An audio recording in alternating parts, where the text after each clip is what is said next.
La perspectiva psicosocial parteix d'això, d'aconseguir l'autonomia i com la llibertat de decisió de la persona del seu procés.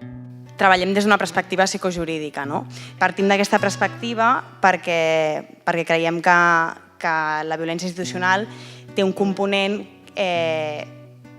que genera aquest trencament en les creences bàsiques de la persona. Situacions de violència policial ens generen una sensació d'inseguretat o una sensació de trencament del que significa per nosaltres conceptes molt bàsics, com per exemple la seguretat, queden com trencats. Al final volem incorporar la persona en el nostre treball del dia a dia perquè aquesta persona se senti empoderada i que al final el que volem aconseguir són processos de reparació, òbviament de no repetició, però també sobretot de reparació i que creiem que la reparació passa precisament per això.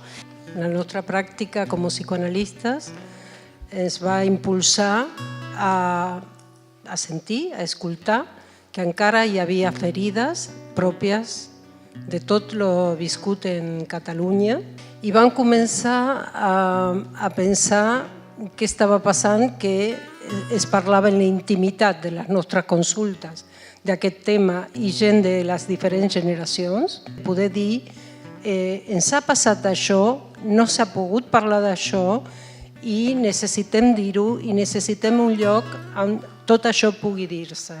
La possibilitat d'escriure, la possibilitat de testimoniar, la possibilitat d'associar-se amb d'altres, però sobretot la possibilitat de recuperar la paraula. Sí, una de les denúncies dels moviments antigentrificació és que t'obliguen a marxar del teu barri. Estem assumint que la gent estableix vincles psicològics significatius amb els barris.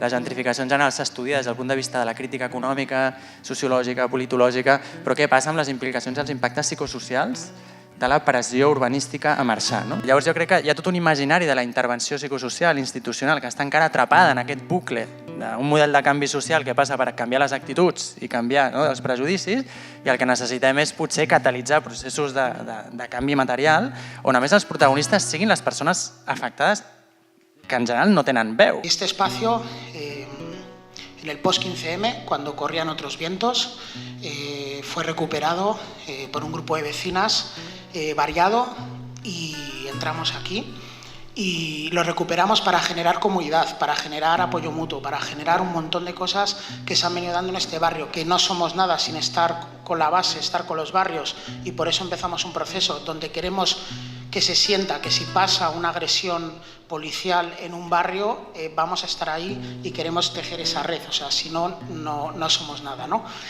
Y nada, muchas gracias. Seguimos y larga vida a la Flor de Maig con ese espíritu combativo que sigue tan fresco como estaba también, yo creo, cuando se ocupó en el 2012.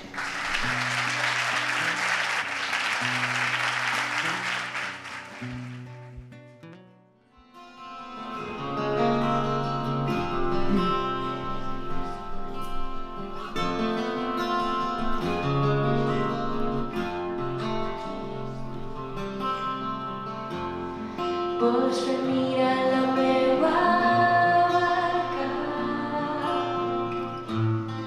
i avionetes a destí. Anirem lluny sense descansar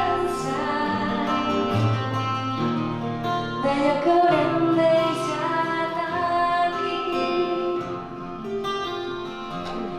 Anirem lluny sense descansar i serem